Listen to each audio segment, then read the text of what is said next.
hormati narasumber kita, Bapak Ardi Prabowo, SPD MPD dari Universitas Negeri Semarang, dan tentu tidak lupa adik-adik mahasiswa ya yang kami banggakan. Pertama-tama mari kita panjatkan puji syukur kehadirat Allah Subhanahu wa taala. Alhamdulillah sampai saat ini kita masih diberikan kesehatan sehingga kita bisa bermuajahah ya, bertemu melalui virtual ya untuk kegiatan guest lecture ya mahasiswa jurusan Tadris Matematika. Salawat serta salam semoga senantiasa tercurahkan kepada baginda kita Rasulullah Sallallahu Alaihi Wasallam, keluarganya, para sahabatnya, dan mudah-mudahan kita selaku umatnya kelak mendapatkan syafaatnya di yaumil qiyamah. Amin ya rabbal alamin. Amin. Baik, Bapak Ibu dan adik-adik mahasiswa yang saya hormati dan saya banggakan. Sebelumnya saya mohon maaf bahwa hari ini kebetulan Pak Dekan, saya, PD2 dan PD3 sedang di luar kota, dan sejatinya yang membuka ini adalah Pak Dekan, tetapi karena Pak Dekan juga sedang ada acara lain di sini, sehingga mewakilkan kepada saya untuk membuka kegiatan yang sangat penting dan luar biasa ini. Kemudian yang kedua juga kami ingin mengucapkan terima kasih yang sebesar-besarnya kepada jurusan Tadris Matematika ya, pada Pak Kaju, Bu Kajur, Bu Sekjur yang sudah melaksanakan kegiatan guest lecture yang ini merupakan satu kegiatan akademik ya, di mana dalam 1 tahun ini program guest lecture ini menjadikan program yang wajib yang ada di FPIK UIN Kiai Haji Abdurrahman Wahid Pekalongan. Kemudian yang ketiga, saya mengucapkan terima kasih yang sebesar-besarnya kepada narasumber ya, Pak Ardi Prabowo ya dari UNES begitu ya. Selamat datang di Zoom. Harusnya di Pekalongan ya, secara offline ya. Tapi karena memang kondisi masih juga belum aman begitu ya, sehingga kegiatan guest lecture ini dilaksanakan secara virtual. Sekali lagi kami mengucapkan terima kasih di tengah kesibukan Pak Ardi ini, beliau bisa berkenan mengisi kegiatan guest lecture ya, dan tentu saya berharap ya kepada mahasiswa juga untuk betul-betul serius ya mengikuti kegiatan guest lecture ini dengan seksama, karena tadi banyak hal yang bisa kita dapatkan. Dan saya lihat temanya juga menarik ini ya, terkait dengan model pembelajaran didaktik ya, desain research ya. Itu saya juga ini baru mengenal ini seperti apa model pembelajaran baru. Yang jelas bahwa model-model pembelajaran sekarang ini itu merupakan satu keniscayaan ya. Model-model pembelajaran, metode pembelajaran itu harus dikembangkan. Jadi bagi guru atau calon guru itu, kalau Pak Hisam Zaini mengatakan itu haram untuk menggunakan satu metode gitu ya. Tetapi guru atau calon guru itu harus kaya dengan model pembelajaran, harus kaya dengan metode pembelajaran. Ya. Karena apa? Karena setiap anak ya itu berbeda di dalam cara penangkapannya. Setiap proses pembelajaran pasti situasinya berbeda. Nah ini tentu istilahnya pengembangan model pembelajaran gitu ya, itu merupakan satu hal yang penting. Kemudian yang keempat yang ingin saya sampaikan bahwa terkait dengan kegiatan guest lecture perlu kami sampaikan kepada mahasiswa juga bahwa kegiatan program ini dilaksanakan 2 kali dalam 1 tahun gitu ya, dan tentu dengan dosen tamu atau expert ya, para pakar yang bervariatif gitu ya, baik itu dari dalam maupun dari luar gitu ya. Dan saya melihat semua jurusan sudah bisa melaksanakan guest lecture ini dengan baik, gitu ya, sehingga ini menjadi wawasan ya untuk mahasiswa, dan juga tentu ini untuk pengembangan fakultas ya, baik secara administratif maupun akademik. Administratif itu dalam arti misalnya kebutuhan-kebutuhan akreditasi itu kan memang tidak bisa dipungkiri ya, bahwa guest lecture ini memberikan kontribusi ya, program-program seperti ini sangat besar ya kontribusinya terhadap akreditasi.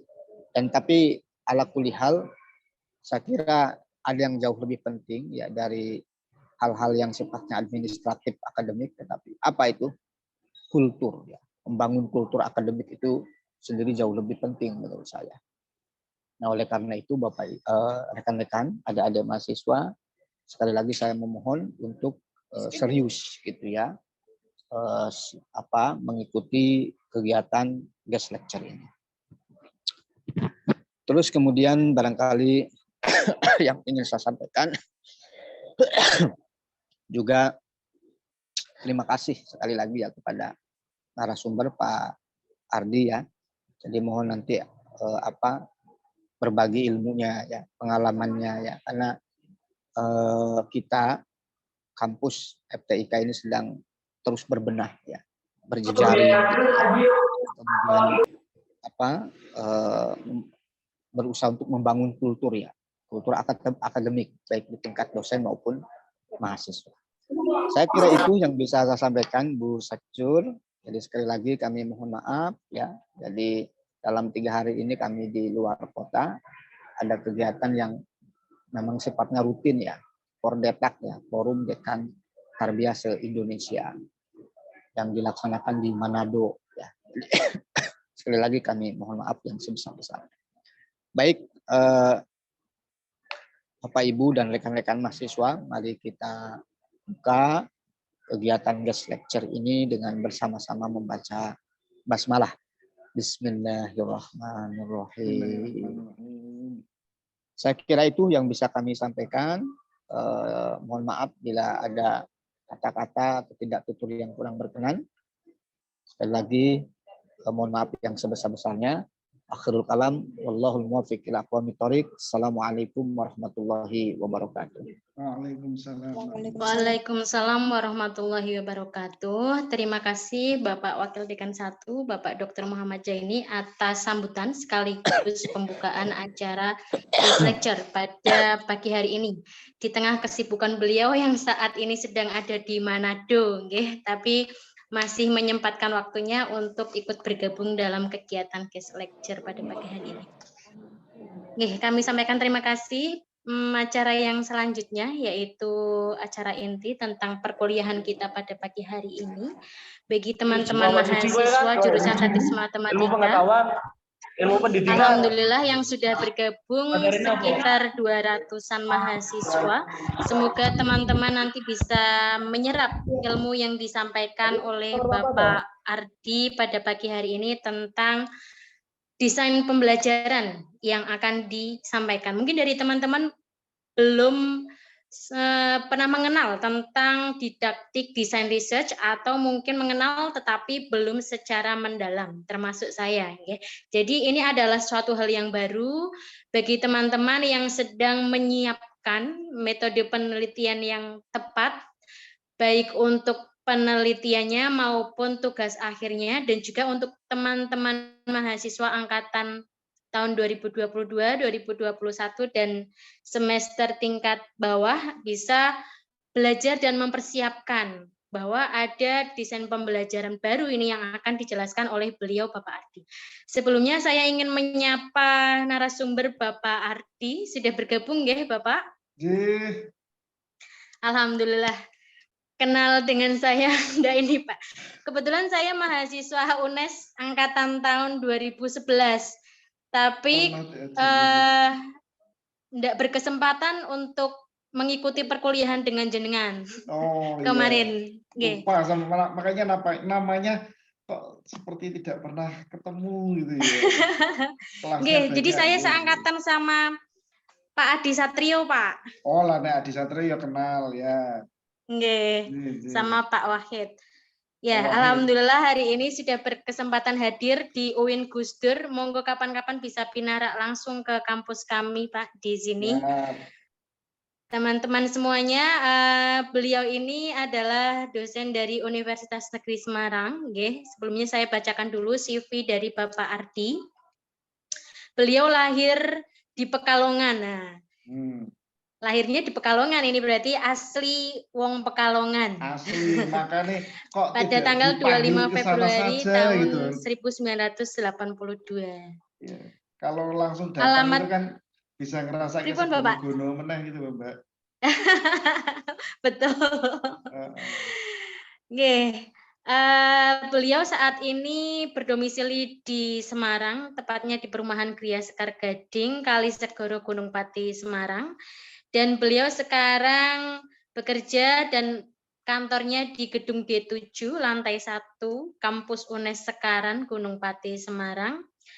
Beliau mengampu beberapa mata kuliah, yaitu geometri dasar, geometri ruang, geometri analitik, kemudian pengantar dasar matematika, dan workshop pendidikan matematika. Luar biasa, geometri ini. Kemudian beliau S1 di UNES, pendidikan matematika, lulus tahun 2004. Kemudian melanjutkan S2 di UNES juga, di bidang pendidikan matematika, tahun 2008 lulus. Dan sekarang menjadi kandidat doktoral di UPI Bandung dengan bidang ilmu yang sama di pendidikan matematika.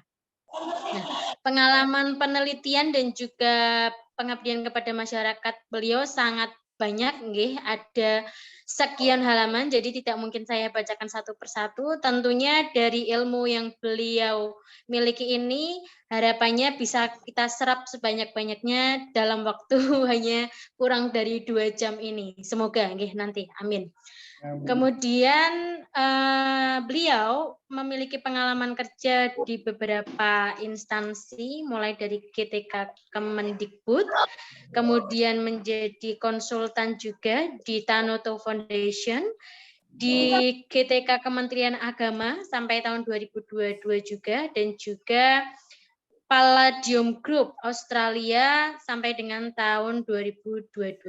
Dan juga beliau sebagai pakar penelitian karena terbukti sebagai editor dalam beberapa jurnal nasional maupun internasional yang bereputasi. Luar biasa ini Pak Ardi.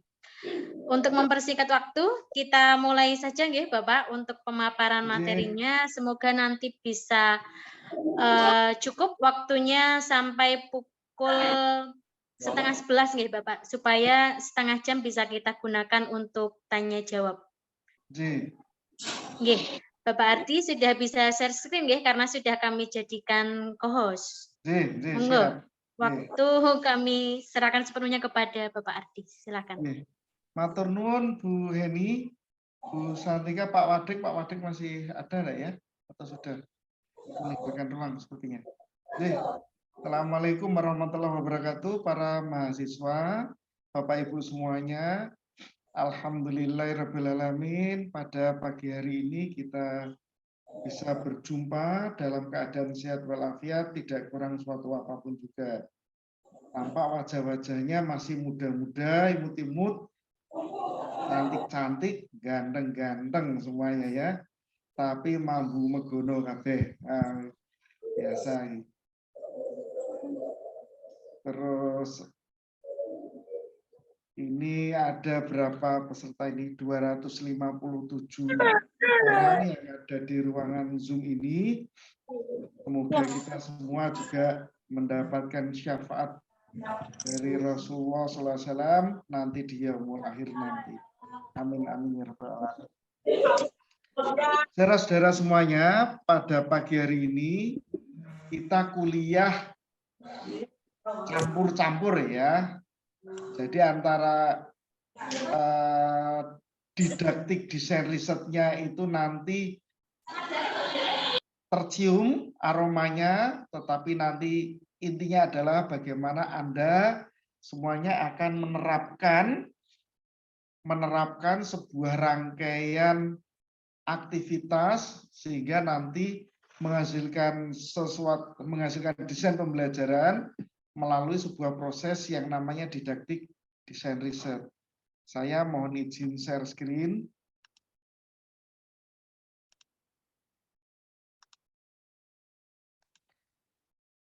Jadi kalau di UIN Abdurrahman Wahid ini saya tidak berani sebenarnya menyebut diri sebagai guest lecture. Mendengar namanya saja, wah ini pantasnya saya sowan kepada kampus yang namanya menggunakan nama wali Abdurrahman Wahid Gus Dur.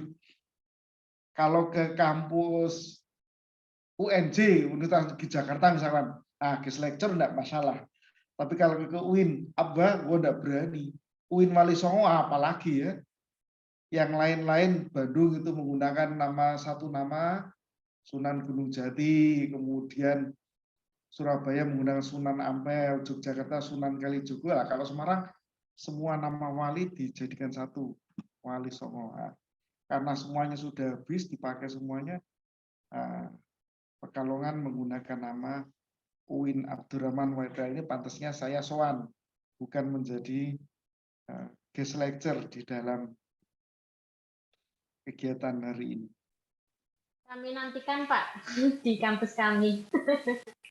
Alah itu kajurnya sudah tak, wes kok kapan-kapan diagendakan ketemu saya tak ke sana kan, saya ya ke Pekalongan kan ya bukan ke tempat lain toh, rumah sendiri juga. Ya lewat itu di depan kampus lewat bolak-balik tapi kan ya dalam rangka dulan ke Comal toh.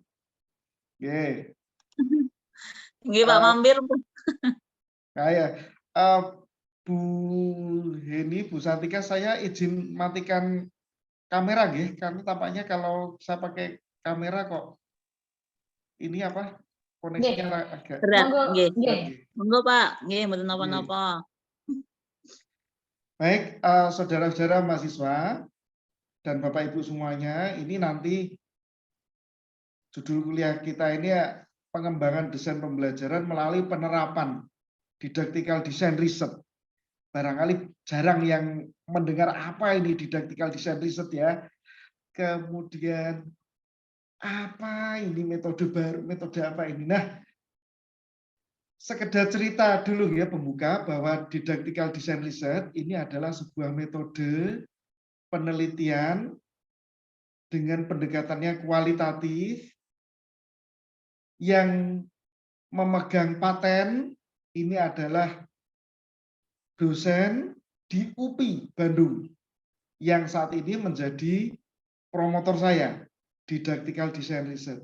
Jadi belajar didaktikal desain riset tentu kita harus mencari sumbernya langsung kepada Prof. Didi Suryadi. Nah, saya di sini akan menyampaikan bagaimana menerapkan DDR itu dalam sebuah pengembangan desain. Produk akhir dari perkuliahan ini nanti saudara-saudara semuanya akan bisa menghasilkan sebuah desain pembelajaran dengan menerapkan didaktikal desain riset, DDR, saya singkat DDR ya, menerapkan DDR ini dalam pelaksanaan pengembangan desain pembelajaran itu. Nah, kalau kita bicara pengembangan desain pembelajaran melalui penerapan DDR ini, ada dua istilah pada judul tersebut. Ya. Istilah pertama adalah desain pembelajaran. Desain pembelajaran dan yang kedua adalah penerapan DDR ini. DDR sendiri istilah tersendiri, penerapannya istilah yang berbeda lagi. Nah, di sini nanti kita akan coba bahas satu persatu sebelum kita masuk kepada operasional, bagaimana pengembangan desain pembelajarannya. Ini kan mahasiswa calon guru. Nah, mahasiswa calon guru tentu di ujungnya nanti Anda akan mengembangkan RPP, ya RPP yang untuk digunakan praktik mengajar, baik praktik mengajar dalam rangka skripsi atau praktik mengajar dalam rangka PLP. Nah, ini kemudian saya coba sampaikan kepada Anda apa sebenarnya yang dimaksud dengan desain pembelajaran. Desain pembelajaran ini dapat dilihat dari dua sisi, sebagai ilmu dan sebagai proses. Saya hari ini fokus kepada membahas desain pembelajaran yang dimaknai sebagai sebuah proses. Jadi desain pembelajaran ini sebuah produk dari sebuah proses, bukan sebagai ilmunya. Apa itu sebenarnya desain pembelajaran? Secara singkat, saya jelaskan bahwa yang namanya desain pembelajaran ini adalah menyatunya unsur-unsur pembelajaran, yaitu antara lain materi dan tujuan. Kemudian unsur yang lain adalah adanya guru dan murid. Kemudian unsur yang lain, tentu ada strategi, pendekatan, model, metode. Kemudian ada teknologi dan media, dan assessment dan evaluation. Semua unsur-unsur pembelajaran ini dijadikan satu menjadi sebuah desain pembelajaran yang wujudnya adalah RPP. Rencana pelaksanaan pembelajaran. Ya, rencana pelaksanaan pembelajaran. Kalau istilahnya belum berubah lagi ya, di kurikulum Merdeka banyak sekali istilah-istilah yang baru yang nanti kita coba akan sedikit saja singgung tentang istilah-istilah yang ada di sana. Ini adalah desain pembelajaran. Jadi secara praktis, desain pembelajaran yang saya maksud di dalam perkuliahan ini wujudnya adalah sebuah RPP. RPP yang kemudian ini diwujudkan merupakan gabungan dari berbagai unsur-unsur pembelajaran. Nah, kemudian apa sebenarnya didactical design research? Untuk mengkaji didactical design research ini, silakan nanti Anda bisa sekolah lagi, melanjutkan ke UPI bisa, ke UNES bisa. Nanti kalau saya sudah selesai, lulus, semoga nanti bisa mengajar materi ini nanti di kampus UNES sana. Didactical design research. Ada semesta besar yang melingkupi DDR, yaitu namanya desain riset. Kalau desain riset, penelitian desain ini sudah menginternasional. Istilah desain riset ini sudah menginternasional. Sudah diakui internasional bahwa ada sebuah penelitian desain yang bernama desain riset. Nah, salah satu desain risetnya itu misalkan Anda punya penelitian, ingin melakukan penelitian untuk menghasilkan video pembelajaran. Nah, kalau video pembelajaran itu Anda buat sendiri tanpa ada alasan, nah itu desain riset. Pokoknya yang penting saya akan menghasilkan video. Saya ingin menghasilkan mobil roda 5 misalkan. Boleh saja itu desain riset, tapi tentu akan muncul pertanyaan, mengapa Anda menggunakan mobil roda 5? Mengapa Anda membuat video pembelajarannya begini? Nah, itu harus diperkuat. Dan produk dari situ kemudian desain riset. Secara umum, desain riset ini adalah sebuah riset yang mendasar, ya, riset yang mendasar yang merupakan bagian pertama dari sebuah proses mendesain sesuatu. Sebuah proses untuk mendesain sesuatu, menghasilkan sebuah desain atau menghasilkan sebuah rancangan. Rancangan itu bisa berupa rancangan baju, rancangan mobil, rancangan pembelajaran, RPP, atau rancangan apapun. Itu desain riset. Alasan-alasan mengapa kita membuat rancangan itulah yang harus diperkuat dengan sebuah desain riset. Jadi kalau ada didaktikal, Anda ketika ketemu dengan kata mekanikal dengan mekanik beda ya. Mekanik ini merujuk pada kata benda, yaitu orangnya. Mekanikal ini bersifat mekanik, artinya mekanikal ini bersifat kata sifat dan mekanik itu benda. Nah, didaktikal design research berarti juga didaktikalnya berarti sebuah sifat. Jadi DDR ini adalah sebuah penelitian desain yang bersifat didaktis. Desain riset yang bersifat didaktis. Ada kata baru lagi berarti kan? Kita ketemu yang namanya kata didaktis. Didaktik ini tadi ya, didaktik. Saya lanjutkan sedikit. Perhatikan segitiga didaktis oleh Gerson Harel berikut ini. Di dalam sebuah kelas, kita ketika sudah masuk kepada didaktikal, maka pikiran kita sudah langsung akan terpusat. Tidak mungkin kita akan membuat rancangan mobil menggunakan didaktikal design research ini. Ketika kita menggunakan didaktikal design research, maka desain riset itu pasti akan menghasilkan sesuatu yang bersifat didaktis.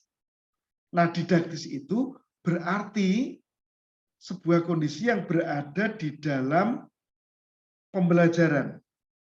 Nah, Harel ini memetakan sebuah segitiga unsur-unsur yang ada di dalam kelas, yaitu guru atau pendidik, siswa atau yang terdidik, dan materi ajar.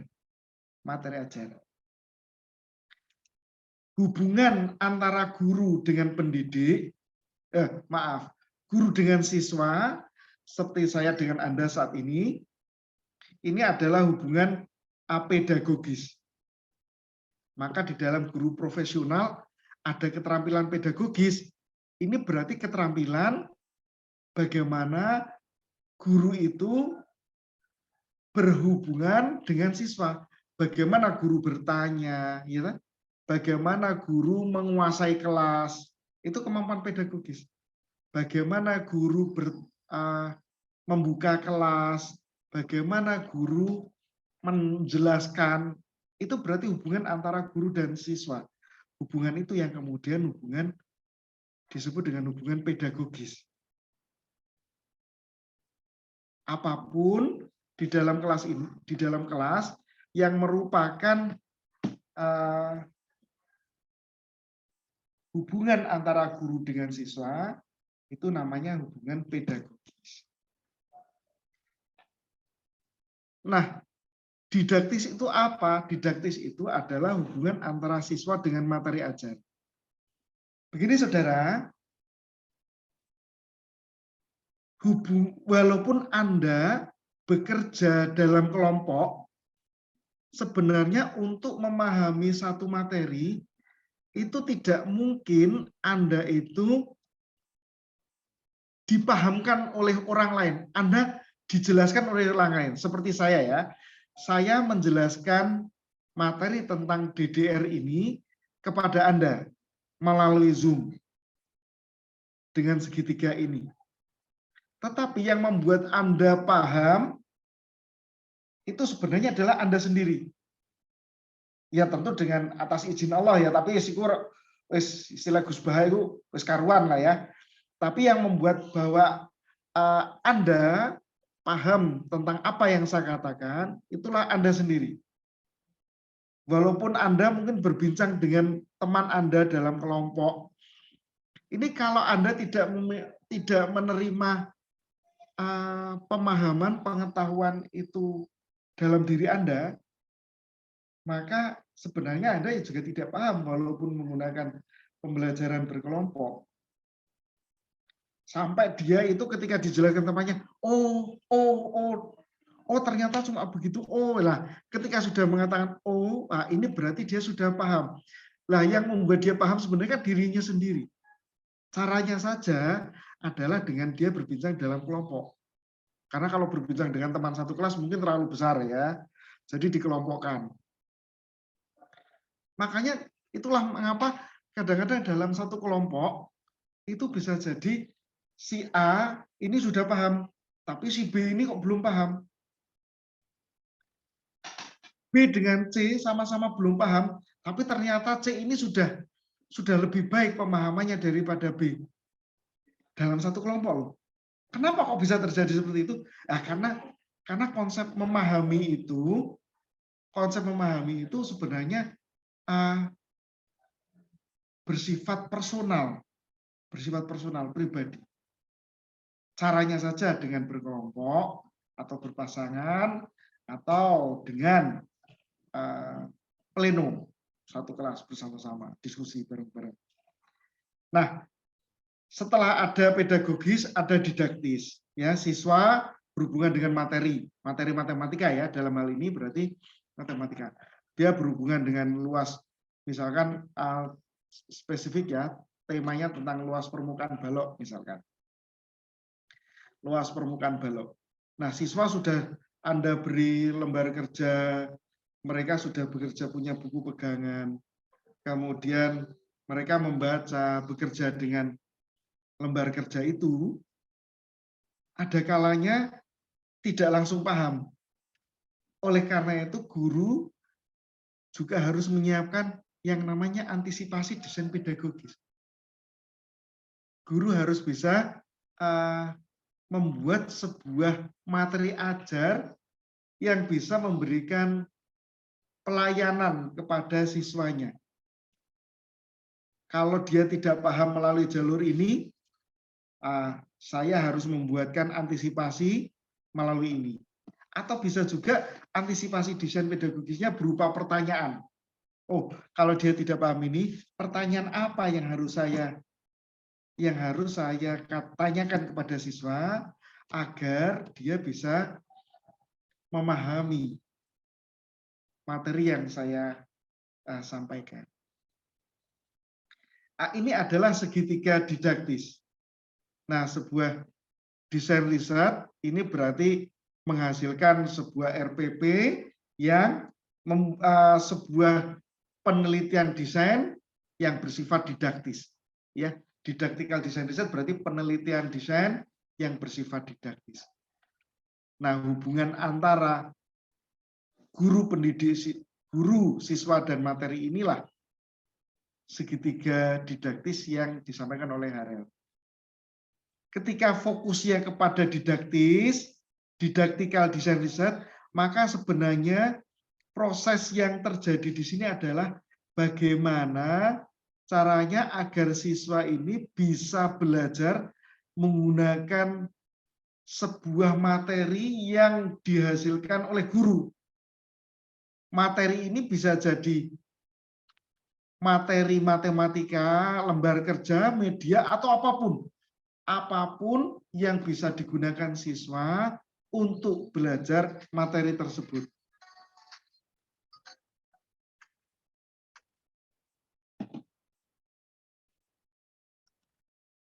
Contoh praktis dari didaktikal design riset, ini maaf ya, contoh praktis dari penerapan segitiga didaktis oleh Harel tadi, ini pada saat ini ya, saya menjelaskan, Anda mendengarkan. Nah, ini hubungan pedagogis. Saya menjelaskan kepada Anda dan Anda mendengarkan penjelasan saya. Ini berarti pedagogis. Anda belajar nanti bagaimana menyusun sebuah RPP, bagaimana menyusun sebuah desain pembelajaran melalui DDR. Nah, ini Anda berarti melakukan aktivitas didaktis. Anda belajar dengan materi. Jika dengan penjelasan Anda belum paham, ya jika saya menjelaskan ini Anda belum paham, saya akan membagikan PDF dan meminta Anda untuk menganalisis. Nah, ini adalah sebuah antisipasi desain pedagogis yang saya siapkan pada hari ini dalam rangka perkuliahan pada pagi hari ini. Nah, ini adalah sebuah konsep segitiga didaktis yang disampaikan oleh Bapak Harel, Gersen Harel. Nah, sampai di sini, ini adalah penjelasan singkat tentang apa yang akan kita kembangkan dan melalui apa. Ya, apa yang kita kembangkan melalui apa. Desain riset. Tadi kita akan menghasilkan sebuah RPP, penerapan DDR, ini yang berikutnya akan kita coba ungkap. Penerapan DDR yang bagaimanakah yang akan dilakukan oleh mahasiswa untuk bisa menghasilkan sebuah desain pembelajaran. Bagaimanakah menyusun RPP dengan menerapkan DDR? Ya, jadi saya tidak hanya akan bicara tentang metode DDR-nya, tapi dengan menggunakan DDR ini, apa yang bisa saya hasilkan? Apa yang bisa dihasilkan oleh mahasiswa? Ya, apa yang dihasilkan oleh mahasiswa? Begini, saudara-saudara, secara teori sampai dengan hari ini yang saya ketahui ada dua cara. DDR ini bisa dilakukan melalui transposisi atau bisa melakukan DDR ini menggunakan melalui jalur praksiologi. Apa ini transposisi, apa ini praksiologi, tidak usah dipelajari pada hari ini. Ada waktunya sendiri Anda untuk belajar. Nanti pada saat Anda sekolah lanjut di S2 atau di S3, Anda bisa belajar lebih dalam tentang DDR. Anda bisa langsung ke UPI untuk belajar transposisi dan praksiologi, atau Anda bisa datang ke UNES untuk belajar tentang DDR ini. Ya, ada waktunya sendiri. Saat ini kita akan diskusikan, kita akan sampaikan bagaimana menggunakan DDR ini. Nah, saya menggabungkan kedua hal tersebut dalam sebuah perkuliahan perencanaan pembelajaran matematika. Wah, terus mumet ya. Waduh, satu saja istilahnya sudah bingung, apalagi ini digabung. Insya Allah lebih sederhana. Yang dilakukan dalam tahapan sebagai berikut. Ya, tahapan sebagai berikut. Jadi untuk menyusun desain pembelajaran, menyusun sebuah desain tahap pertama yang saya lakukan, yang dilakukan oleh mahasiswa saya adalah mereka akan mengekspos scholarly knowledge atau expose itu apa ya? Expose itu apa ya? Apa Bu Santika? Memamerkan. Apa ya? Ya, memamerkan. Mempresentasikan ya, mempresentasikan scholarly knowledge. Kalau dalam bahasa Indonesia berarti ini mempresentasikan pengetahuan ilmiah. Pengetahuan ilmiah. Saya izin oret sebentar ya.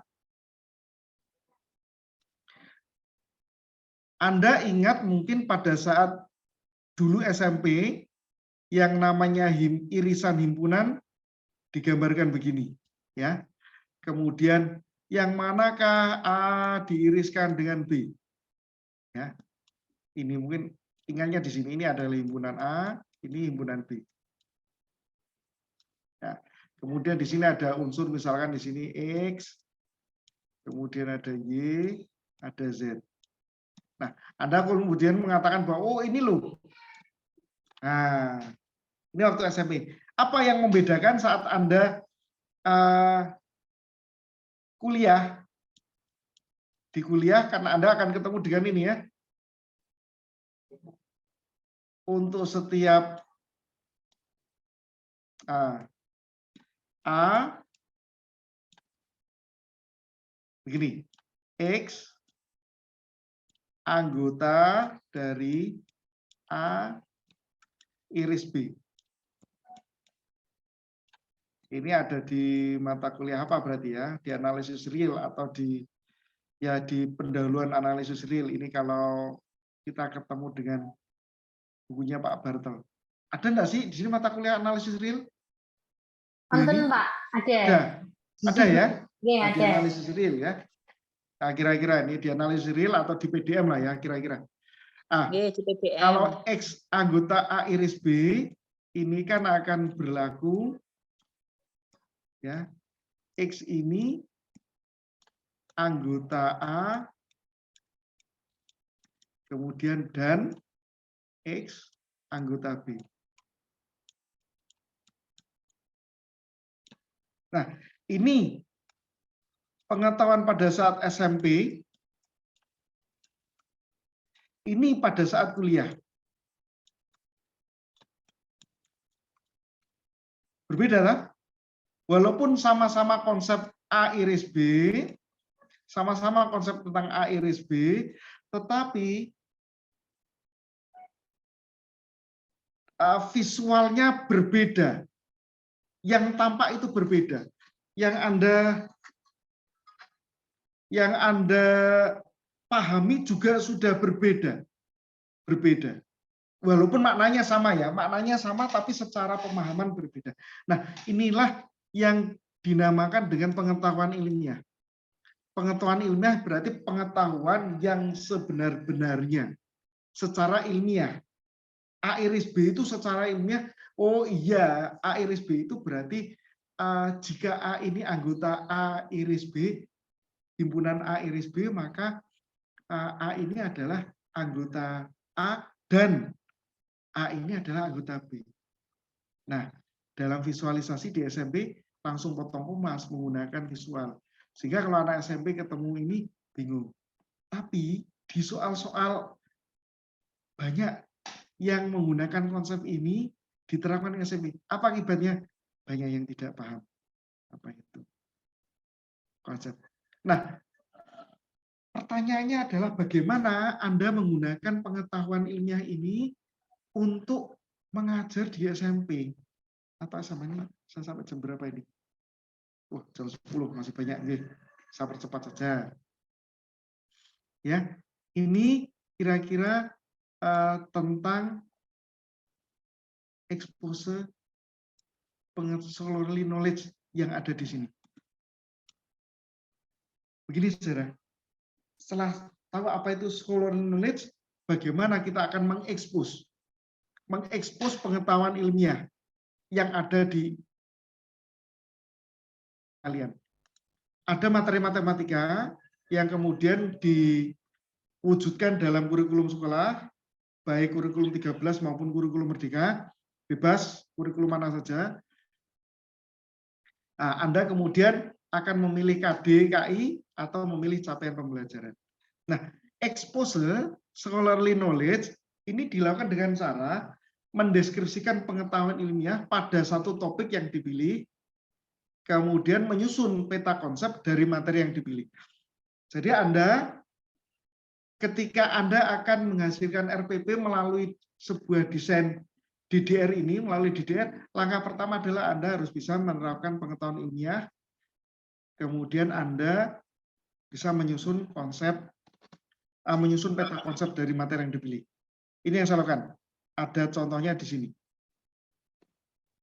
Ini kebetulan contoh yang bagus, ya, contoh bagus.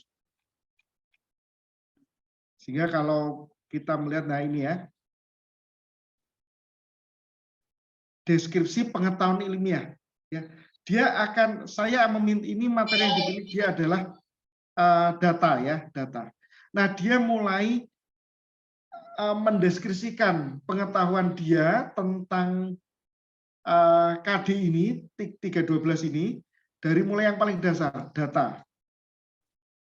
Data, kemudian saya memahami cara menyajikan data dan seterusnya.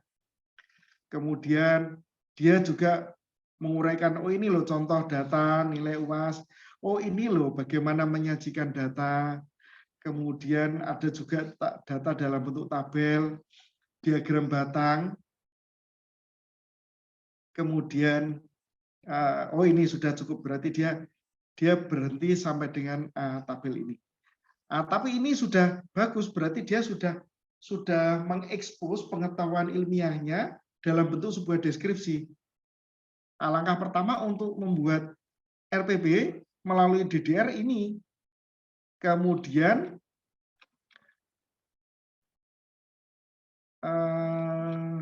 ini ada peta konsep juga, toh. Tadi setelah ekspos deskripsi, berikutnya adalah membuat sebuah peta konsep. Peta konsep ini diperlukan kalau misalkan dia mengambil materi 312, maka apa yang harus dikuasai siswa sebelum KD tersebut. Di sini kan kita akan tahu, oh berarti ujung panahnya, ujungnya di sini. Ini kan pangkal ya, ujung. Oh berarti dia harus paham ini dulu. Oh dia harus paham ini dulu untuk sampai dengan ketemu diagram batang misalnya, diagram batang, diagram garis, dan seterusnya. Sampai kalau berikutnya berarti dia akan kepada pengolahan data. Ini peta konsep pembelajarannya ada, kemudian ada menafsirkan data juga. Peta konsepnya. Nah, expose ini perlu Anda lakukan pada tahap pertama ketika Anda akan menyusun sebuah desain pembelajaran. Nah, sudah, langkah pertama sudah, maka langkah kedua adalah kurikulum analisis. Jadi kita akan melakukan analisis kurikulum. Kurikulum analisis. Pertanyaan saya sebelum saya lanjutkan ya. Ketika langkah pertama ini adalah ekspos pengetahuan ilmiah, mempresentasikan pengetahuan ilmiah, maka tidak mungkin kegiatan ini dilakukan sebelum Anda lulus semua mata kuliah murni. Kenapa? Karena kalau Anda tidak lulus mata kuliah matematika, pengetahuan ilmiah itu belum masuk. Bisa jadi dalam mendefinisikan irisan, Anda masih menggunakan konsep visual seperti yang tadi saya sampaikan di awal. Belum menggunakan bahasa ilmiah. Tapi ketika Anda sudah menggunakan bahasa formal, itulah berarti pengetahuan ilmiah itu sudah Anda kuasai. Sudah Anda kuasai. Langkah berikutnya adalah kurikulum analisis. Jadi setelah mengekspos pengetahuan ilmiah, berikutnya Anda perlu melakukan sebuah kegiatan menganalisis kurikulum. Nah, caranya begini. Ada KD, kalau di kurikulum 2013 ya, kalau di kurikulum yang merdeka ada CP, capaian pembelajaran. CP kemudian muncul menjadi ATP. Nah, kalau di kurikulum 13, maka KD ini akan diuraikan menjadi IPK, indikator pencapaian kompetensi. Nah, penjabaran dari KD menjadi IPK itu diwarnai oleh yang namanya pengetahuan ilmiah guru. Ya, diwarnai pengetahuan ilmiah guru pada materi tersebut. Makanya ekspos pengetahuan ilmiah tadi penting. Kenapa? Karena supaya Anda itu bisa mengurutkan IPK ini berdasarkan pengetahuan ilmiah yang ada. Kalau KD itu kan sudah paten. Seperti halnya CP. KD, CP itu sudah paten. Tetapi IPK ini guru yang menentukan. Kalau di kurikulum merdeka, kita punya ATP. ATP itu tujuan pembelajaran. ATP ya? Hanya apa ya? Saya lupa. Alur tujuan pembelajaran. Jadi kalau di kurikulum merdeka, IPK ini ya sejajar lah ya, sejajar maknanya dengan ATP, alur tujuan pembelajaran. Jadi untuk mencapai kompetensi ini ada alurnya, ada alur tujuan pembelajarannya, dan alur itu yang kemudian diikuti oleh siswa, sama seperti IPK ini sebenarnya. Nah, kalau sudah mendapatkan IPK, maka langkah selanjutnya adalah menyusun HLT. Apa itu HLT? Hypothetical Learning Trajectory. Jadi untuk mencapai satu materi tertentu, siswa itu pada prinsipnya punya jalan sendiri. Walaupun dia melalui diskusi, bisa jadi tujuan, bisa jadi jalan dia memahami satu konsep ini berbeda dengan jalan siswa yang lain. Oh, yang siswa yang satu itu untuk memahami jaring-jaring balok itu dia cukup dengan membuka bungkus pasta gigi. Oh, kalau yang satu ini tidak, dia harus melalui proses membuat puzzle dulu dari bangun-bangun ruang. Nah, alur untuk mencapai kompetensi tersebut antar satu siswa dengan siswa lain beda. Itu yang namanya learning trajectory, jejak pembelajaran. Nah, guru itu harus bisa memperkirakan, oh nanti siswa saya akan melalui jalur belajar yang mana ya. Guru bisa membangun yang namanya HLT, Hypothetical Learning Trajectory. Dan ini mestinya diturunkan setelah IPK jadi, maka kemudian guru membangun yang namanya HLT, Hypothetical Learning Trajectory. Kalau sudah ketemu HLT, sudah menyusun IPK, HLT juga sudah disusun, kemudian yang berikutnya adalah melakukan analisis buku siswa, menganalisis kesalahan pada buku siswa yang digunakan.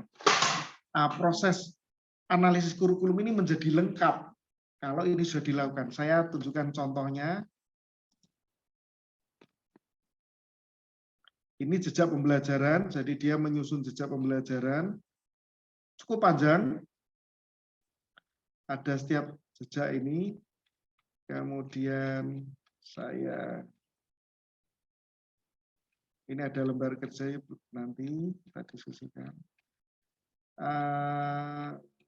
Analisis kurikulumnya menjadi lengkap setelah HLT, kemudian halaman 102.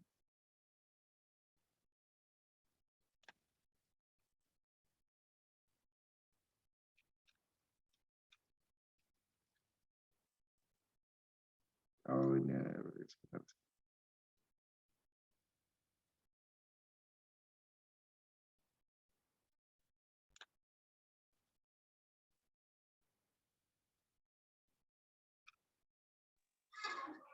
Mana tadi ya?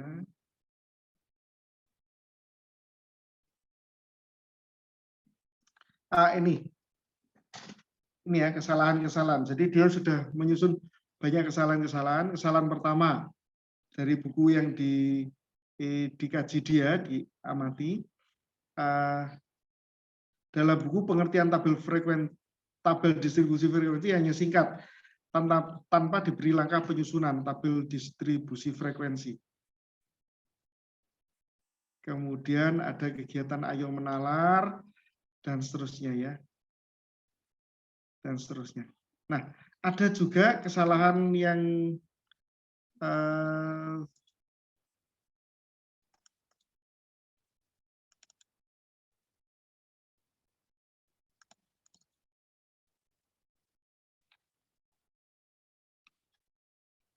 ini ada lagi contoh kesalahan yang lazim ya. Jadi ini misalkan ya, ada di sebuah buku. Untuk mengetahui volume balok, ada anak aktivitasnya itu adalah memasukkan memasukkan kubus-kubus satuan itu ke dalam balok. 1, 2, 3, 4 dan seterusnya. Nah, pertanyaan saya kepada Anda, apakah anak itu akan tahu bahwa volume balok itu adalah perkalian dari 3 angka panjang lebar tinggi kalau aktivitasnya memasukkan balok? Tidak tahu. Anak itu hanya tahu bahwa banyaknya kubus satuan dalam balok ini adalah 48. Apakah anak tahu bahwa 48 itu hasilnya adalah dari 4 kali 2 kali 6? Nah, belum tahu. Karena dia hanya menghitung 1, 1, 1, 1. Berarti ada kesalahan dalam konsep yang ada di buku paket ini. Ya. Karena dia melakukan aktivitasnya membilang, tetapi pada konsep volume balok, dia harus menemukan perkalian tiga bilangan, yaitu panjang, lebar kali tinggi. Kita kan selalu memaksa, ini loh dibuka, ini panjangnya ini, lebarnya ini. Kita memberitahu, tapi tidak membangun pengetahuan pada siswa. Baik, itu kira-kira proses analisis kurikulum dari mulai KD diubah menjadi IPK, kemudian dari IPK diubah menjadi HLT, dari HLT kemudian dikombinasikan dengan student book analysis, menganalisis kesalahan-kesalahan buku pada kompetensi yang akan disasar itu. Apakah ada perbedaan antara HLT dengan buku pelajaran yang digunakan?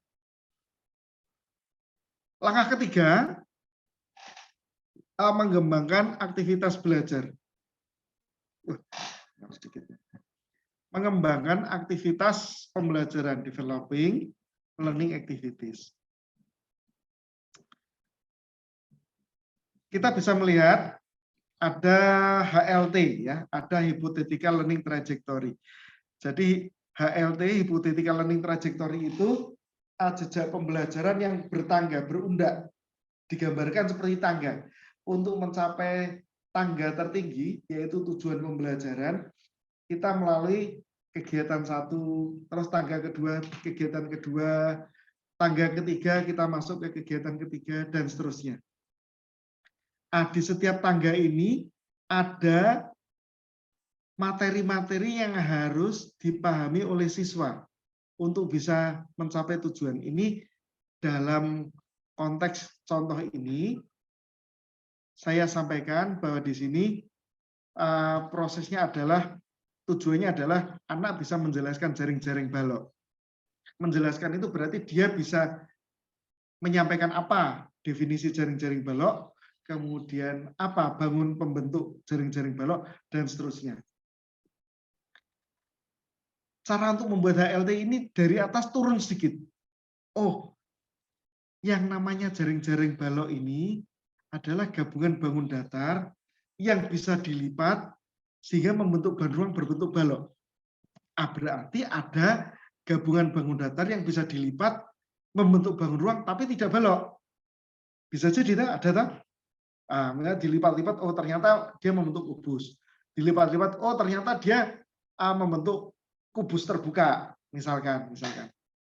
Nah, berarti sebelum ini berarti ada definisi lagi bahwa oh dia harus tahu apa yang dimaksud dengan gabungan bangun datar. Gabungan bangun datar itu apakah kalau ada 2 persegi begini atau boleh geser begini? Nah, apa aktivitasnya nanti bisa diperkirakan. Kemudian sebelum itu ya tentu ini sebagai prasyarat dia harus tahu unsur-unsur bangun datar. Nah, pada setiap tangga ada subtopik atau subkompetensi yang harus dicapai. Pada setiap subtopik atau subkompetensi itu, guru akan memikirkan aktivitas apa yang akan dilakukan siswa. Dalam hal ini, guru membangun situasi didaktis matematis. Jadi ketika guru memikirkan aktivitas atau bahan apa atau LK apa yang akan digunakan siswa, ini guru sedang membangun situasi didaktis matematis. Berarti dia sedang melakukan penelitian didaktikal design research sebenarnya. Guru itu sedang melakukan didaktikal design research, hanya saja dia tidak mengetahui istilahnya. Ini sekarang ini kita coba kupas bersama. Nah, aktivitas belajar pada siswa, aktivitas belajar siswa pada setiap tangga, ini merupakan elaborasi dari pengetahuan ilmiah guru dan hasil analisis buku sekolah. Ada pengetahuan ilmiah, analisis buku sekolah, ketemu kesalahannya. Oh, kalau ketemu kesalahan, harusnya begini, berarti pengetahuan ilmiah, oh berarti siswa harusnya belajar mulai tahap ini. Nah, elaborasi itulah kemudian memunculkan aktivitas siswa pada jejak pembelajaran pada setiap tangga pembelajaran ini. Nah, wujud aktivitas belajar secara praktis ditampakkan pada lembar kerja peserta didik dan media belajar siswa. Jadi sebenarnya ketika Anda mengembangkan LKPD, asalkan LKPD-nya ini ada dasarnya, oh ini pengetahuan ilmiahnya ini, oh HLT-nya ini, oh ini diperoleh dari IPK KD ini, sampai kemudian Anda menghasilkan sebuah LKPD dan media belajar, Anda sudah melakukan didaktikal desain riset. Didaktikal desain riset. Oke, ini tahap ketiga dari sebuah DDR. Kemudian setelah tahap ketiga DDR, tahap yang keempat, bukan tahap ketiga DDR, ini tahap mengembangkan desain. Menurut saya, ini belum ada teorinya. Ini juga kali pertama saya sampaikan 4 langkah membuat desain pembelajaran itu ya baru di sini ini. Tahap yang keempat ini adalah understanding learner achievement. Jadi memahami capaian belajar siswa. Kalau dari 1, 2, 3 semuanya kita bicara tentang bagaimana aktivitas siswa, tahap yang terakhir ini kita harus tahu capaian belajar siswa. Sama sebenarnya kita akan berangkat dari HLT. HLT tadi kan kita ada topik, subtopik yang harus dipahami siswa pada setiap tangga, ada aktivitasnya. Nah, kalau di sini melakukan aktivitas, di akhir ini ada pertanyaan umpan balik. Pertanyaan umpan balik inilah yang dinamakan dengan asesmen formatif untuk memeriksa capaian kompetensi pada tangga. Ada 2 pengukuran yang perlu dirancang dalam penyusunan RPP ini, yaitu asesmen formatif. Karakteristiknya adalah dia mengukur aktivitas yang dilakukan siswa pada setiap tangga HLT. Praktisnya adalah pertanyaan yang bagaimanakah yang Anda tujukan pada siswa kalau siswa ini tidak mencapai subkompetensi pada tangga 1 HLT. Pada tangga 2, dia kok tidak mencapai, pertanyaan apa yang Anda lontarkan kepada siswa Anda? Ini harus disusun dalam pengembangan desain ini. Nah, kemudian asesmen formatif ini, asesmen sumatif ini dia akan mengukur kepada tujuan pembelajaran. Nah, dari 1 sampai dengan 4, ini semuanya adalah, kalau Anda sudah melakukan ini, Anda sebenarnya telah sudah menerapkan didaktikal desain riset dalam mengembangkan desain pembelajaran. Sederhana. Ada Pak, kok nganu Pak ya? Apa namanya? Sederhana Pak, hanya menghasilkan RPP ini. RPP saja kok sudah bisa dikatakan penelitian. Loh, Anda untuk menghasilkan RPP ini melalui tahapan yang panjang tadi. Jadi didaktikal desain riset itu kita akan belajar dengan sebenar-benarnya belajar sampai dengan ujungnya, Nanti ini kita hanya bicara pada satu ranah mengembangkan desain pembelajaran ya. DDR sendiri sebenarnya jauh lebih dalam daripada sekedar itu. Namun untuk mahasiswa S1 yang paling dekat dengan Anda saat ini adalah mengembangkan sebuah desain pembelajaran. Nah, salah satunya adalah bisa menggunakan didaktikal desain riset. Tahap 1 sampai dengan tahap 4, ini pada prinsipnya Anda sudah melakukan yang disebut dengan DDR. Secara ringkas, ada 4 langkah dalam pengembangan desain pembelajaran RPP oleh mahasiswa calon guru matematika dalam penelitian yang saya lakukan ya. Yang pertama, expose scholarly knowledge, kemudian curriculum analysis, kemudian langkah yang ketiga, developing learning activities, kemudian understanding learner achievement, ya, understanding learner achievement. 4 tahap ini yang kemudian akan dihasilkan kalau Anda melakukan 4 tahap ini dalam mengembangkan RPP, berarti Anda sudah menerapkan didactical design research dalam menghasilkan RPP yang nanti akan dipraktikkan di sekolah. Nah, apakah RPP itu efektif atau tidak efektif? Itu penelitian lain, penelitian lanjutan sebenarnya.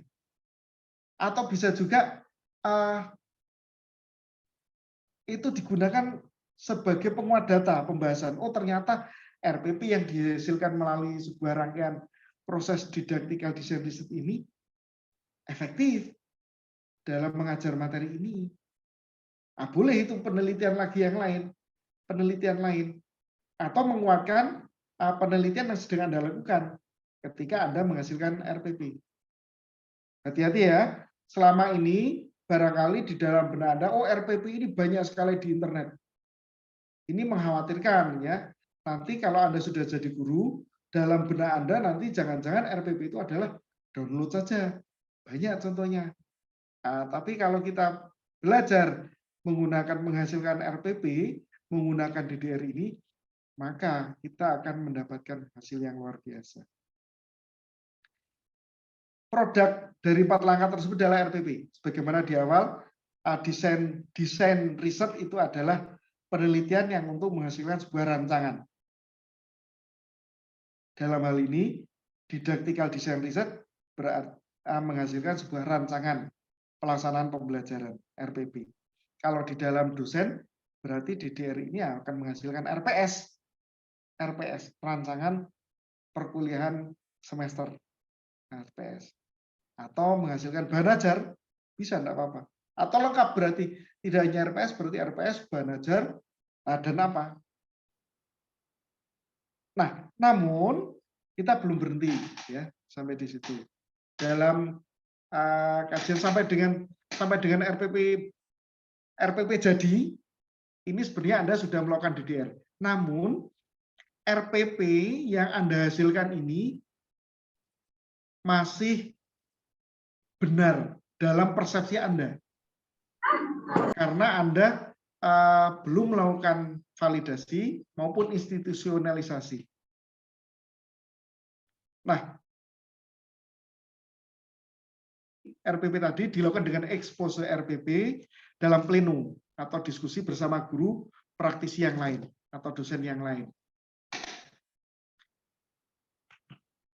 Nah, ini diskusi. Saya sudah melakukan ini dan sebagainya dan sebagainya. Kemudian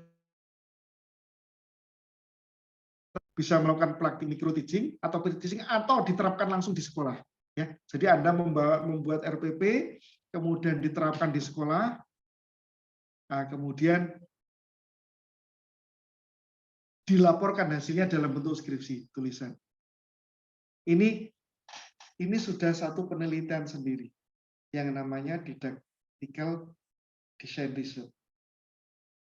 Nah, tahap belajar ini, validasi institusionalisasi ini TDS, teori situasi didaktis. Ini ya, saya catat dulu sedikit. Jadi kita akan, kenapa kok ada perlu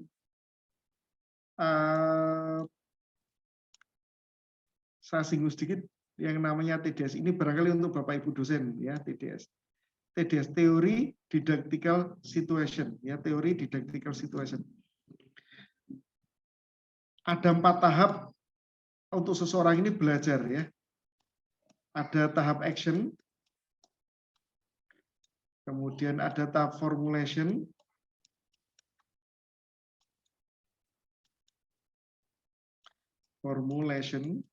tulisannya jelek ya, maaf, saya nulisnya pakai mouse. kemudian ada tahap validasi,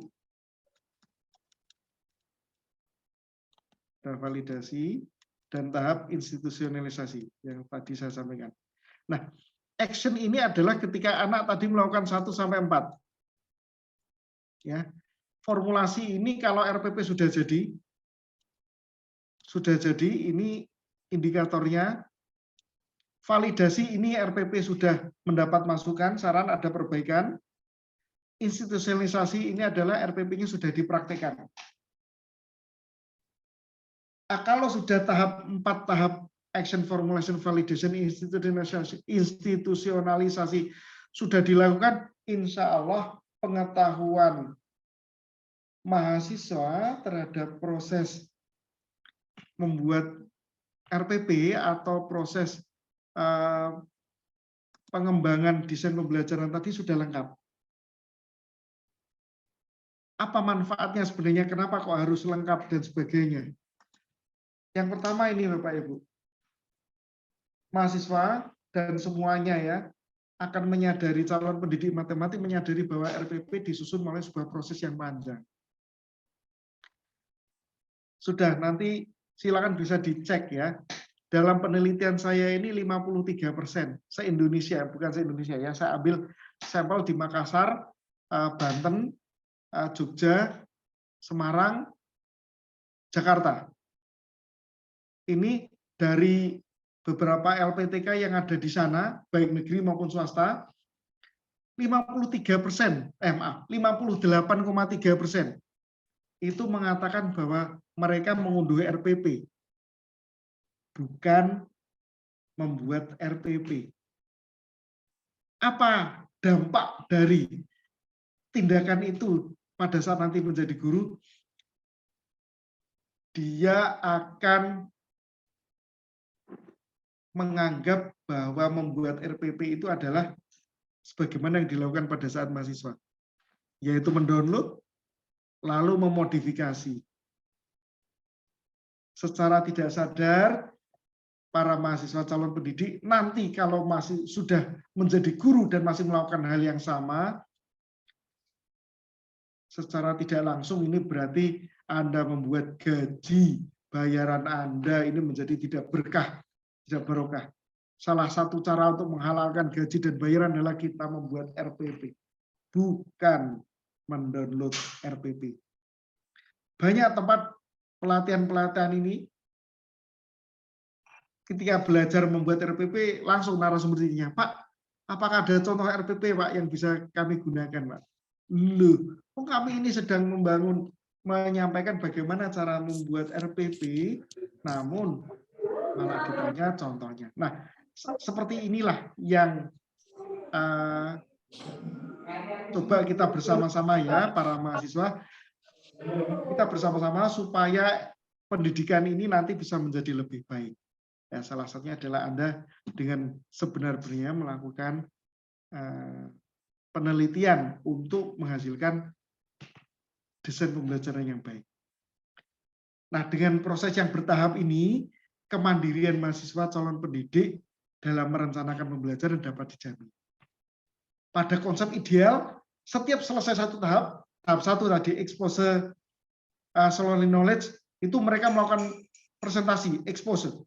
Ini jabaran saya. Rangkumannya kemudian dirangkum menjadi sebuah portofolio mahasiswa. Ini adalah manfaat dari apa yang sudah saya lakukan untuk institusi, untuk UIN Abdurrahman Wahid, dan barangkali untuk mahasiswa juga.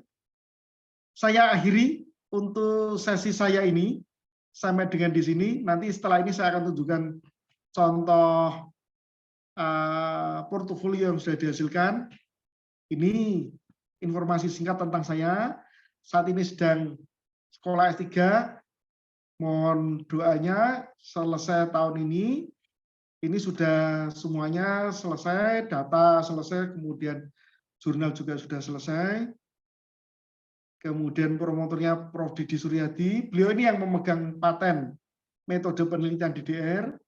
Jadi DDR ini memang di luar belum banyak dikenal, namun di Indonesia paten ini sudah dipegang oleh Pak Didi. Beliau juga sebagai ketua program Pusat Unggulan Institusi Perguruan Tinggi ya Pusbang DDR Indonesia UPI. Saya menjadi dosen di UNES tahun 2005, kemudian menjadi resource person-nya di program Pintar Tanoto Foundation. Ini dari multinasional, tapi kantornya di Singapura, tapi yang punya sebenarnya orang Riau ini, orang Pekanbaru. Tapi kantornya di Singapura karena investasi yang tingkat dunia itu hanya bisa di Singapura. Kemudian menjadi resource person di Palladium Group, ini inovasi dengan Australia, menjadi institut nasional di Kementerian Agama, kemudian di Kementerian Pendidikan menjadi penjamin mutu untuk program PPG. Menjadi editor jurnal dan kemudian ada reviewer. Ini Scopus Q1. Saya tidak tahu ini kenapa kok diminta mereview artikel Scopus Q1, padahal artikel saya belum ada yang Scopus Q1.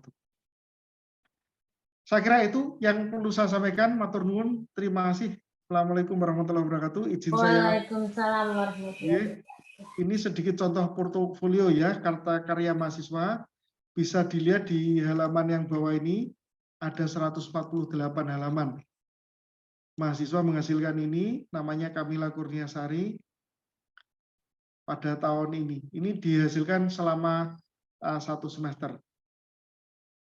Ya, kalau ini dilakukan portofolionya tok, ini sudah lebih tebal daripada skripsi yang Anda tulis.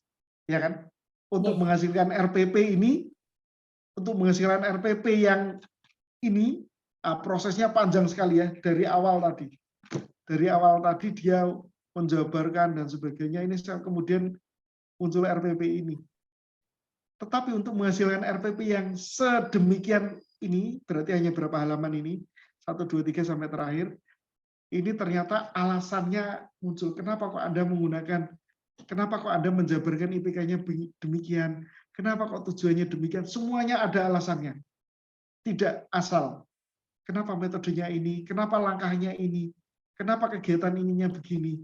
Ada umpan baliknya, kenapa umpan baliknya begini. Semuanya ada alasannya. Bahkan kalau kita melihat di sini, yang bersangkutan sudah membuat ini. Jika ada siswa tidak mencapai, berarti sudah membuat ADP tadi, antisipasi desain pedagogis. Sudah dibuat oleh yang bersangkutan. Nah, ini barangkali bisa model penelitian didaktikal design research untuk mengembangkan sebuah desain pembelajaran. Bisa diterapkan oleh mahasiswa, kemudian untuk institusi, bisa juga diterapkan dalam perkuliahan perencanaan pembelajaran. Nah, silakan kemudian hasil dari perkuliahan itu kemudian diterapkan di dalam kelas, skripsinya jadi 7 semester selesai. Institusi mendapat nama karena lulusnya cepat. Saya kira itu.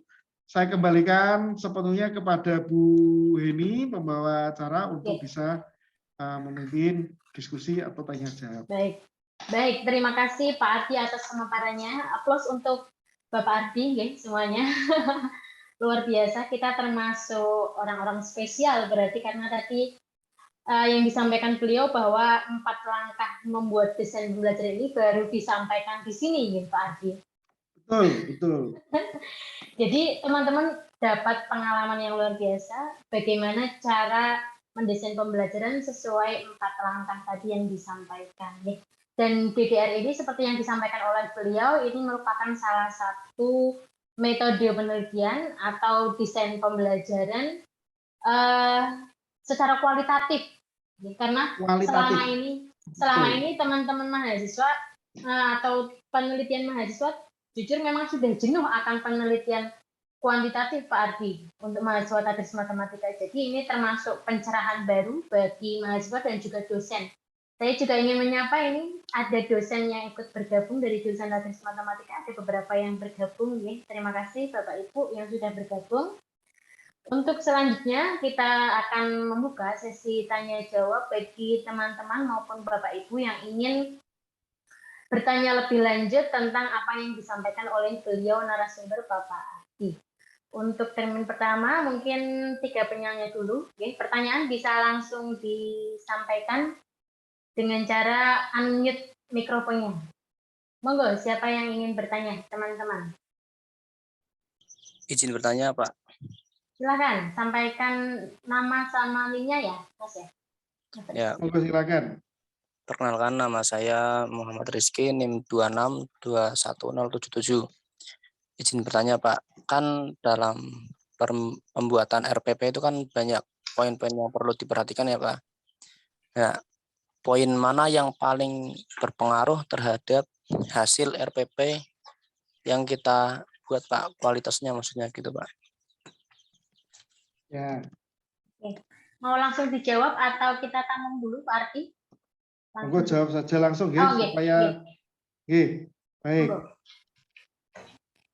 Izin share screen lagi ya. Ini saya rumusan dari tahap-tahap ini. Poin manakah yang paling berpengaruh dalam proses pembuatan ini? Saya katakan sebenarnya intinya ada di kedua tampaknya ya. Langkah kedua ini adalah semacam ruh dari proses ini.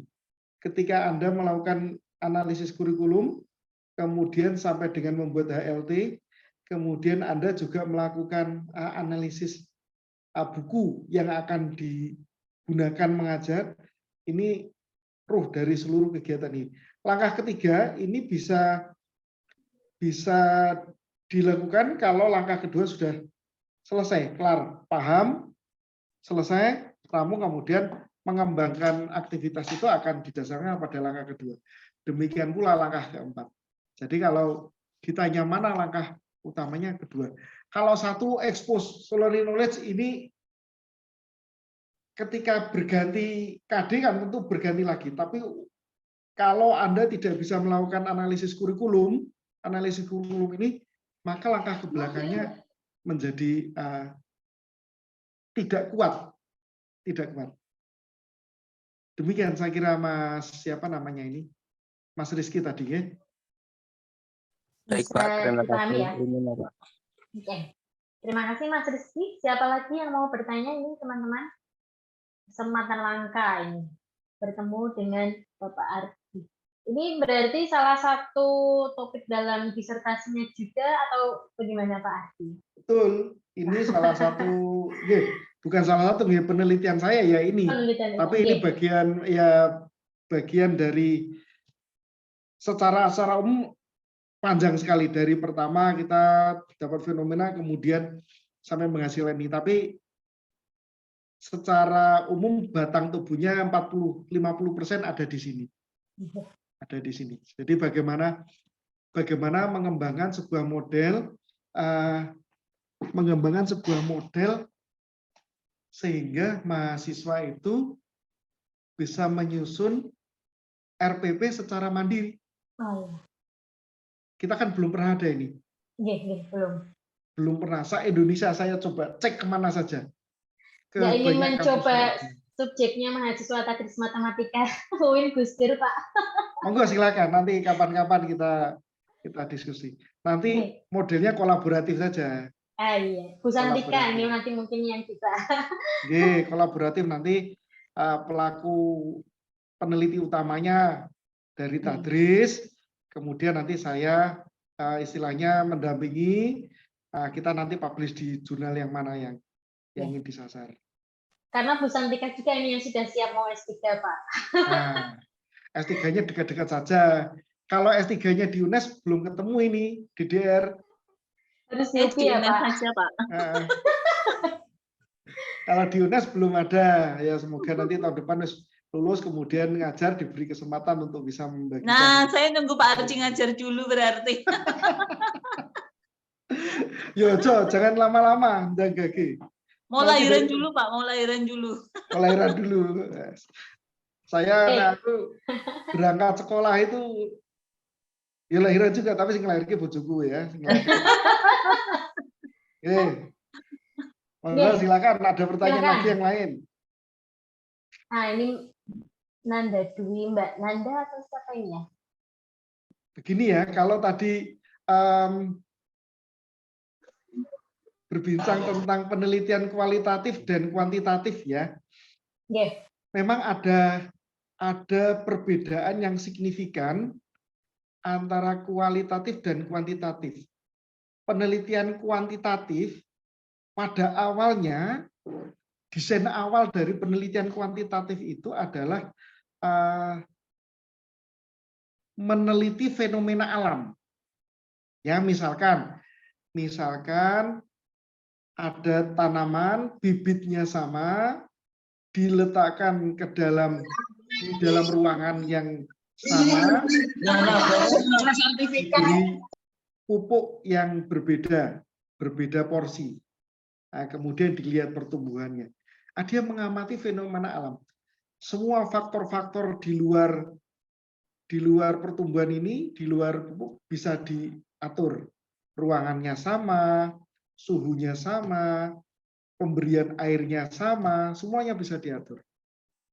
Nah, pada penelitian pendidikan, ketika kelas 1 ini menggunakan problem based learning, kemudian yang satu konvensional, pertanyaannya apakah ketika di luar kelas itu mereka tidak akan ngobrol begitu?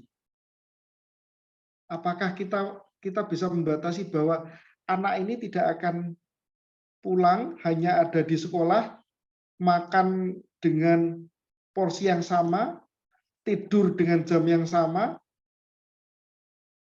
kemudian mandi airnya juga sama, nah kemudian kelas B juga sama, juga diperlakukan sama, kan tidak mungkin. Nah, sehingga penelitian kuantitatif pada pendidikan memang ada semacam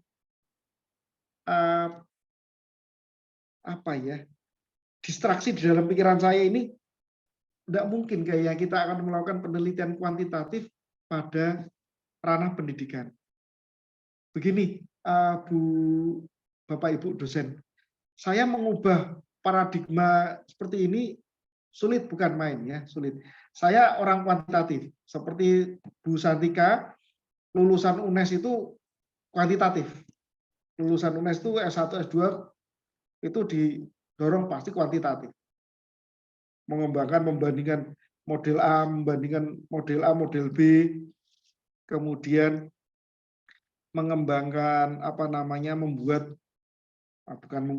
membuat media yang satu kelas diberi media, yang satu tidak, sama seperti itu terus gitu.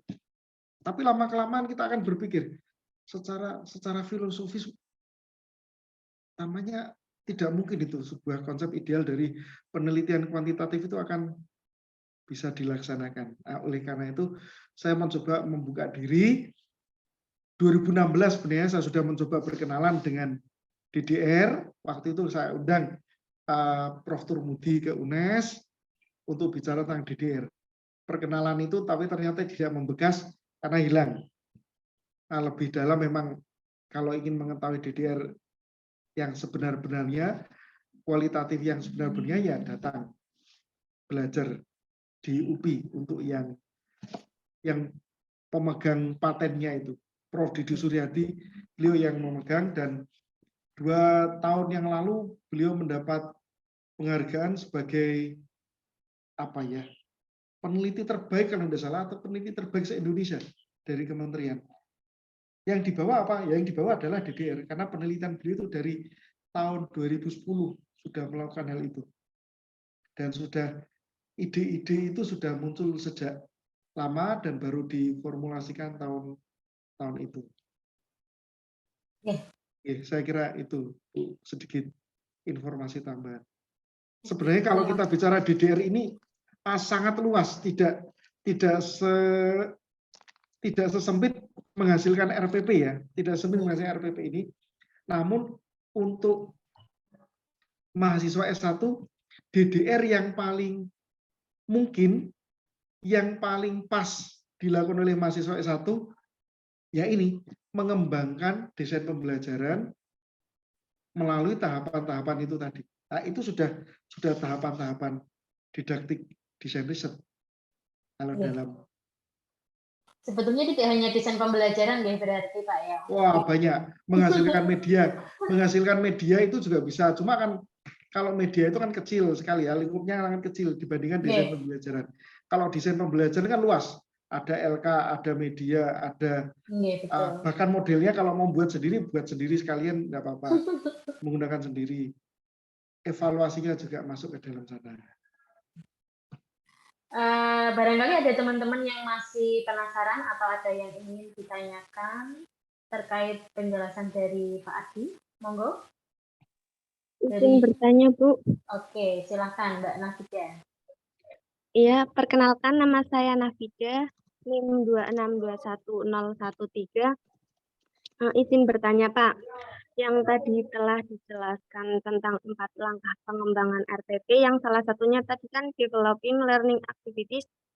Lah, peran penting dari teknologi informasi dan media dalam hal perencanaan situasi pembelajaran, aktivitas pedagogik, dan lingkungan belajar itu apa saja, Pak? Baik, Iya, terima saya kasih, Pak. jawab dulu, nggih.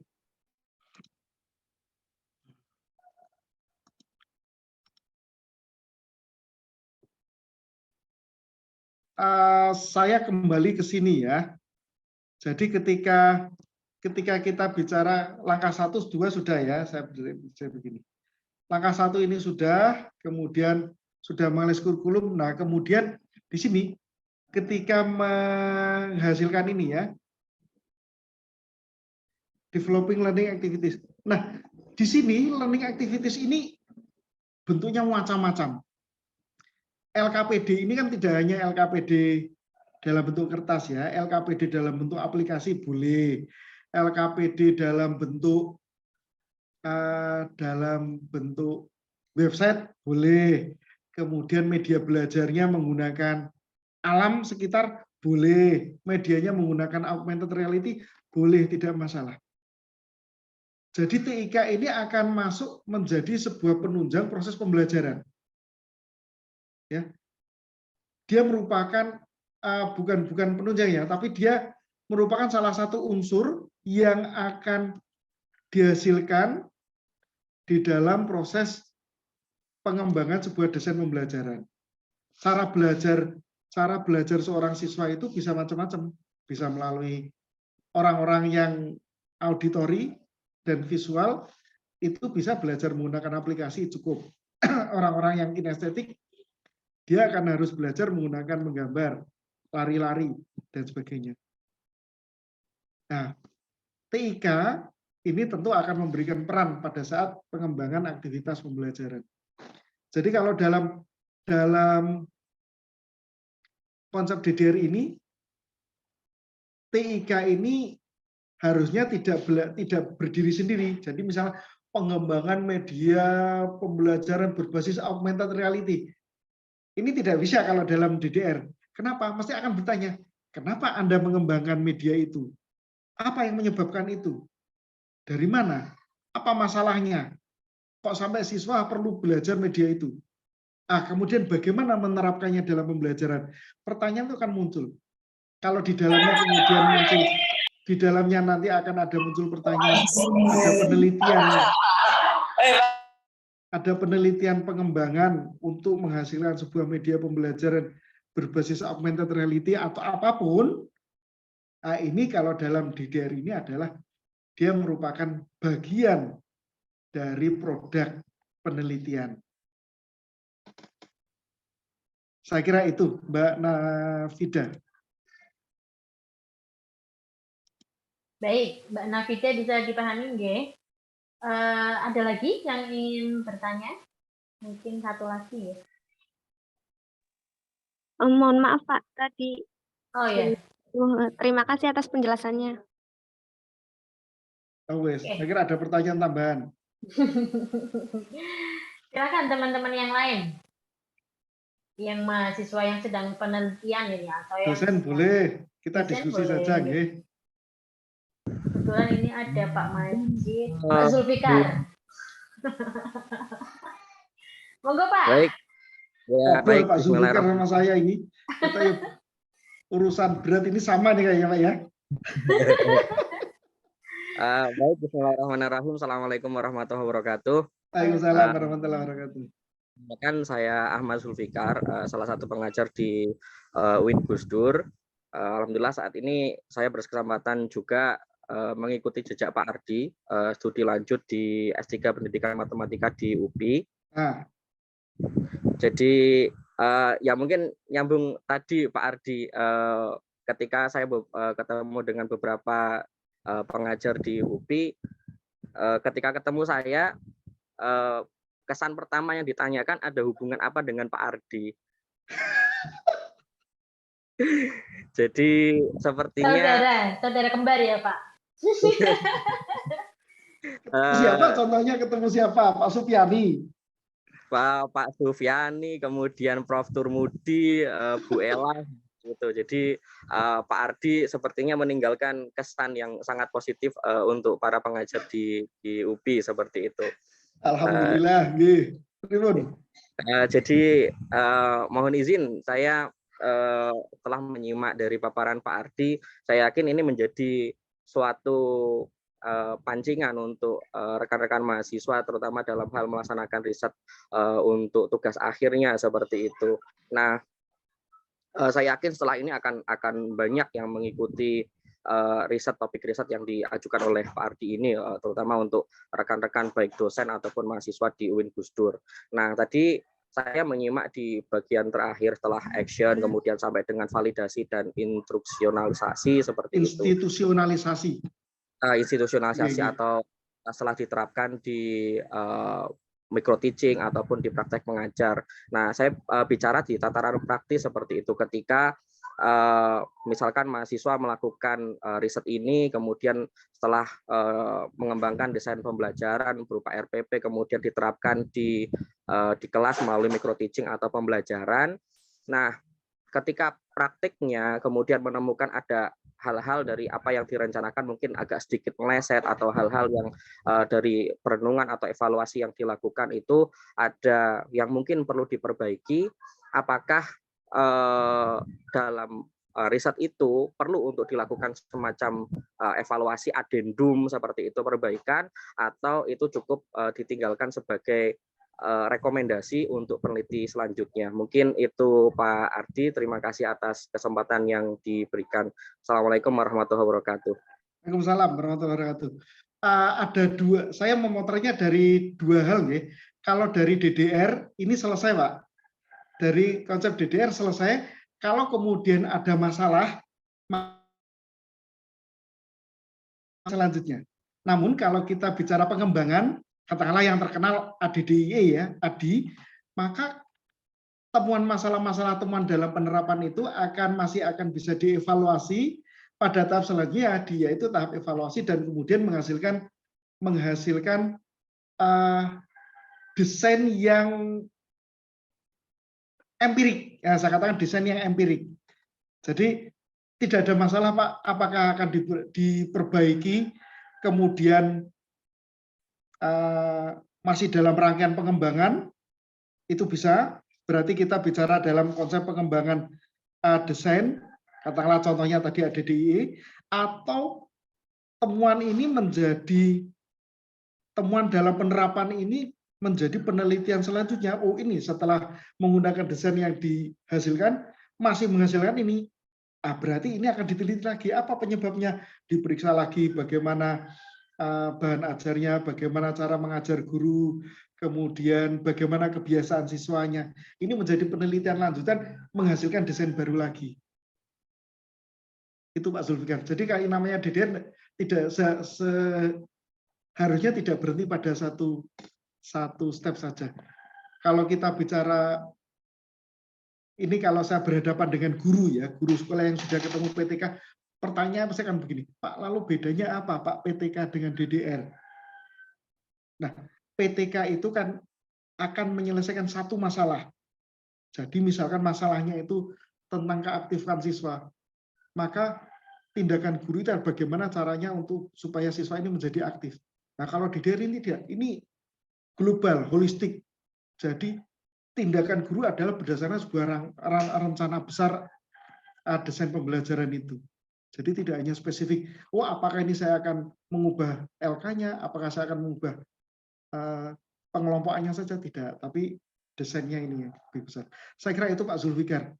Semoga membantu. Siap, terima kasih Pak. Jadi apa namanya, jiwa peneliti juga harapannya juga menjadi tumbuh dari rekan-rekan mahasiswa, baik nantinya misalkan setelah riset akan studi lanjut ataupun ketika nanti menjadi guru dalam upaya mengajarnya itu juga berbasis riset sehingga menghasilkan sesuatu yang lebih optimal. Terima kasih Pak Ardi atas jawabannya. Terima kasih atas kesempatan yang diberikan. Sami-sami sukses Pak G. Kuliahnya ini Pak Zulfikar. Amin, matur nuwun Pak Ardi. Semester berapa ini berarti Pak? Baru masuk Pak, baru mulai. Bareng dengan itu ya Trinova berarti. Ya betul Pak, barengan satu kelas. Satu kelas dengan Trinova. Betul. Kalau ditanya, gue mesti ini adiknya Pak Ardi. Alhamdulillah, salam ya untuk Bapak Ibu dosen. Sebentar lagi saya ke sana ya. Sepertinya sudah cukup ya teman-teman dan juga Bapak Ibu atas responnya, atas pertanyaannya pada sesi diskusi ini, karena sudah hampir pukul 11 ya. Pak Adi juga ada kegiatan yang lainnya.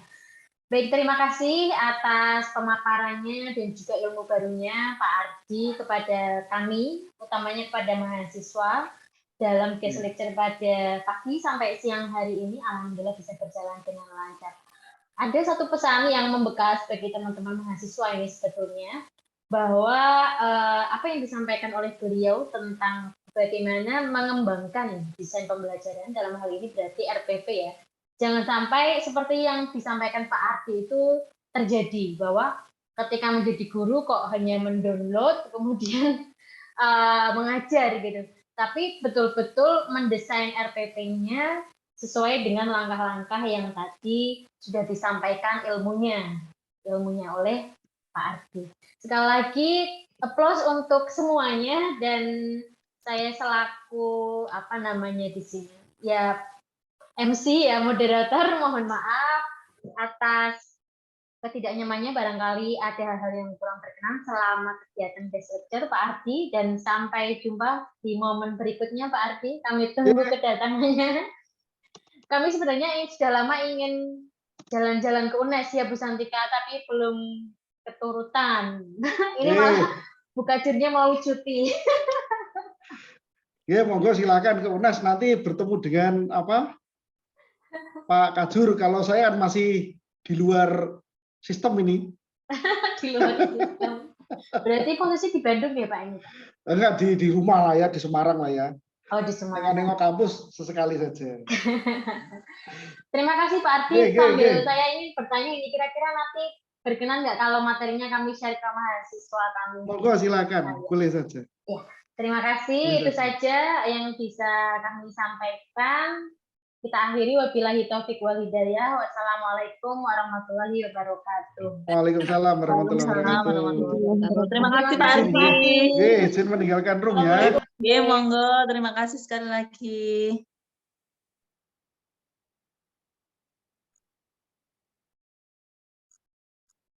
Teman-teman mahasiswa sudah mengisi daftar hadir semuanya ya? Sudah Bu. Iya, nanti sertifikatnya akan otomatis terkirim ke email yang tadi untuk submit jawaban di Google Form. Terima kasih semuanya. Silahkan bisa melanjutkan kuliah. Dadah Bu Heni. Sama-sama Bu. Ini minta mana suaranya?